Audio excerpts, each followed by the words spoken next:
Welcome back to the channel. The global markets, they're looking a little bit like a mood ring today. Yeah. Giving us mixed signals, kind of keeping everybody guessing a little bit about which way things are going to go. Right. So it is morning here in the U.S., and we're getting ready for the stock market to open. Yeah. But things aren't looking super crystal clear. Let's take a quick trip around the world. Yeah, let's do it. And see what kind of sense we can get of the overall market sentiment. What's going on out there? Yeah. It is a little bit of a puzzle. Looking overseas in Asia, we saw some interesting contrasting trends. Japan's Nikkei 225 ended the day down almost a full percentage point, dragged down largely by a stronger yen. Okay. But on the flip side, China's Shanghai Composite actually closed up. Wow. Over 1.5%. Perhaps fueled by hopes of some positive economic stimulus from the government. Interesting. So a little bit of a tug-of-war between optimism and pessimism. Exactly. And it looks like that same indecision has carried over into Europe. Key indices, like the German DAX and the French CAC 40, are dipping into negative territory, while the UK's FTSE 100 is barely budging. Yeah. It's interesting how all this global uncertainty is playing out. Yeah. Here in the U.S., market futures are pointing towards a cautious open, not a full-blown retreat, but definitely that vibe of let's wait and see. Yeah, definitely. Yeah. And I think that cautious sentiment is being driven by a few key factors. Okay. The biggest one on everyone's radar is the Personal Consumption Expenditures Price Index report, better known as the PCE. Right, the PCE. Coming out later today. This is the Federal Reserve's preferred measure of inflation. Yeah. And it's expected to show a 2.3% annual increase. Okay. Which is exceeding the Fed's 2% target. Yeah. Now, why should you care about this? Well, a higher than expected PCE number could really put pressure on the Fed to continue raising interest rates. And that would have a ripple effect across the whole economy. Exactly. Higher interest rates make it more expensive for businesses to borrow money. Right. Slowing down economic growth potentially also impacts consumers, making mortgages and other loans more costly. Exactly. And, if we look at the minutes from the recent Federal Reserve meeting, it doesn't seem like they're in any rush to cut interest rates unless inflation really cools down significantly. Right. So this PCE report is carrying a lot of weight today. Okay. Everyone's going to be watching it closely. All right. Well, speaking of keeping a close eye on things, let's turn our attention over to the retail sector. Okay. We're seeing some interesting earnings reports coming out. It's a real mixed bag of results here. Right. Some companies like Dick's Sporting Goods and Abercrombie and Fitch are celebrating. Yeah. They're exceeding expectations.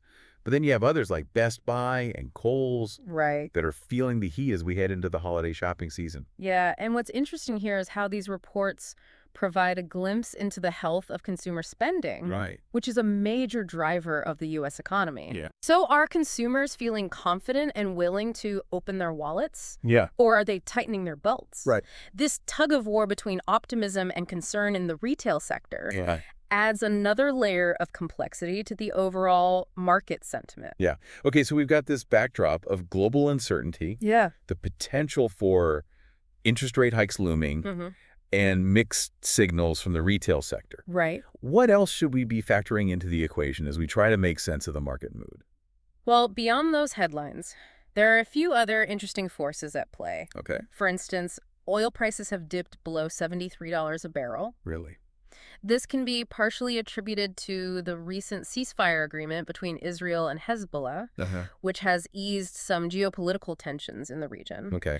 Additionally, there are rumors swirling that OPEC plus, the group of major oil-producing nations, may be considering production cuts to stabilize prices. So oil prices are dipping even with potential production cuts.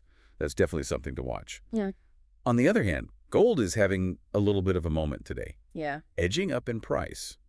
Yeah. Seems that the slight weakening of the U.S. dollar is making gold a more attractive investment. Right. Especially for those holding other currencies. That's right. Gold often acts as a safe haven asset. Yeah. When the dollar weakens or when there's uncertainty in the market. Okay. And speaking of uncertainty, let's zoom out a little bit and consider some potential longer-term trends that could be influencing the markets. Oh. The incoming administration's focus on traditional energy sources like fossil fuels is expected to benefit certain sectors, particularly energy and utilities. That's interesting. Some argue that this focus on fossil fuels could hinder the transition to renewable energy sources. Right. Do you think that's a valid concern?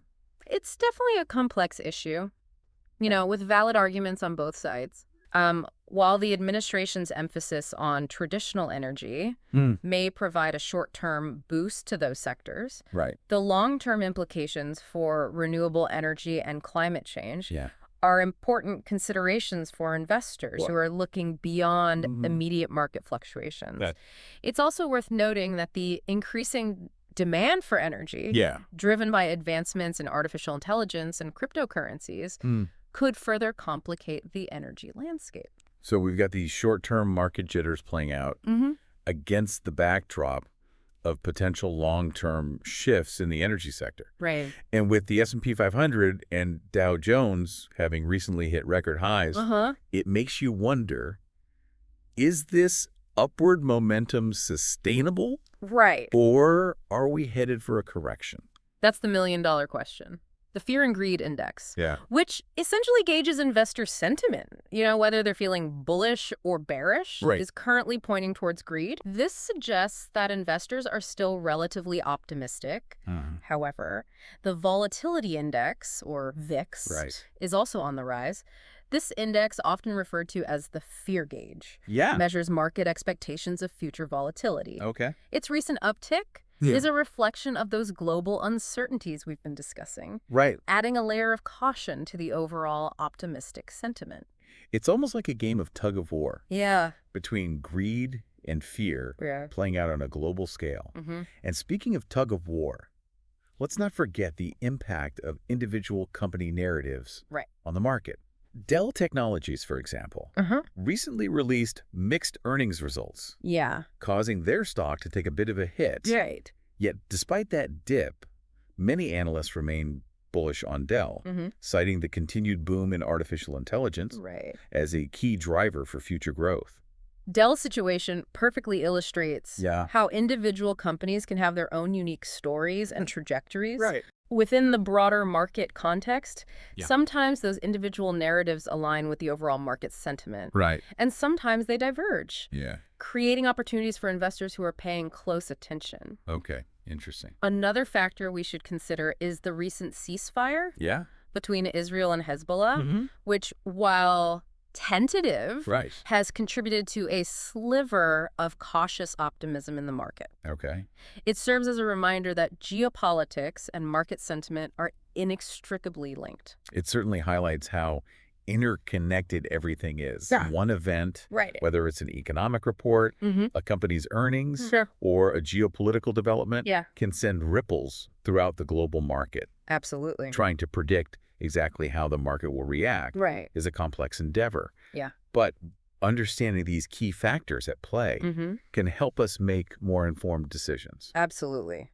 Staying informed and focusing on the fundamentals are crucial for navigating the complexities of the financial world. Instead of getting caught up in the minute-by-minute fluctuations of the market, try to focus on the bigger picture. The long-term trends and the underlying forces driving those trends. It's like trying to piece together this giant puzzle. With constantly moving pieces. And that's what makes the market so fascinating. It definitely keeps things interesting. But remember, investing is a marathon, not a sprint. There will always be periods of volatility and uncertainty. But by diversifying your portfolio, having a clear investment plan, and keeping your emotions in check, you can weather those market storms and hopefully come out ahead. Solid advice.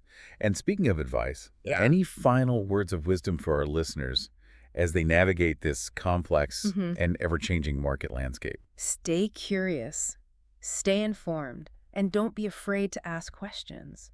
Knowledge truly is power when it comes to investing. Well said. It's been a fascinating look at the markets today. From the global trends to the key factors influencing sentiment. We've covered a lot of ground. Hopefully you feel a little bit better equipped to make those informed decisions. And remember, this is just a snapshot in time. The market is constantly evolving. Yeah. So what we've discussed today is really just a starting point for your own further exploration. What trends or developments will you be watching closely as we move forward? That's a great question for you to consider. So much can change in a day. Yeah. A week, a month. It's an exciting time to be engaged with the markets. Please like and subscribe if you enjoyed this content.